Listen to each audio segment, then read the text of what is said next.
एक छोटे से गांव में एक लकड़हारा रहता था। वह अपनी काम ईमानदार था और वह बहुत ही मेहनती था। पेड़ों को काटने के लिए पास के जंगल में जाता था। बहुत ही ईमानदार लकड़हारा था। अपना पूरा काम वह मन लगाकर करता था। लकड़हारा जंगल से लकड़ी को काटकर गांव में लेकर आता था। गांव में जाने के लिए बहुत ही बड़ा रास्ता था। उस रास्ते में जाकर बाद में व्यापारी के पास पहुंचता था। व्यापारी को वह अपनी लकड़ियां भेज देता था। उसके बाद जो भी पैसा मिलेगा ले लेता और वहां पैसे लेकर सीधे घर जाता था और अपने परिवार का पेट पालता था।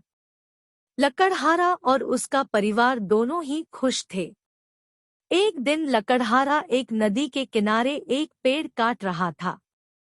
उसी समय उसकी कुल्हाड़ी उसके हाथ से फिसल गई और नदी में गिर गई।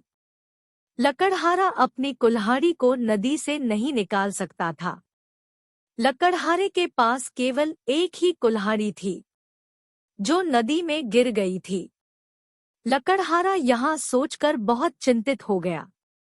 अपना और अपने परिवार का जीवन यापन कैसे कर पाएगा? वह बहुत ही दुखी था और उसने ईश्वर से प्रार्थना की। लकड़हारे ने सच्चे दिल से प्रार्थना की तो नदी में से देवी निकालकर लकड़हारे के सामने प्रकट हुई और लकड़हारे से पूछा, क्या समस्या है मेरे बेटे? लकड़हारे ने समस्या बताइए और देवी से अपनी कुल्हाड़ी पाने का अनुरोध किया।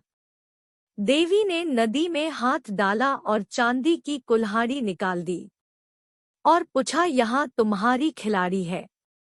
लकड़हारे ने कुल्हाड़ी को देता और बोला, नहीं।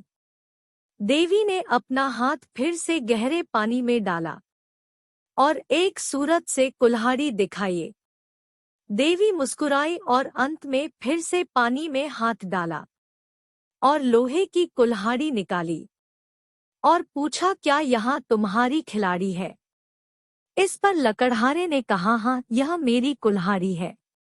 धन्यवाद। देवी लकड़हारे की ईमानदारी से बहुत खुश थी।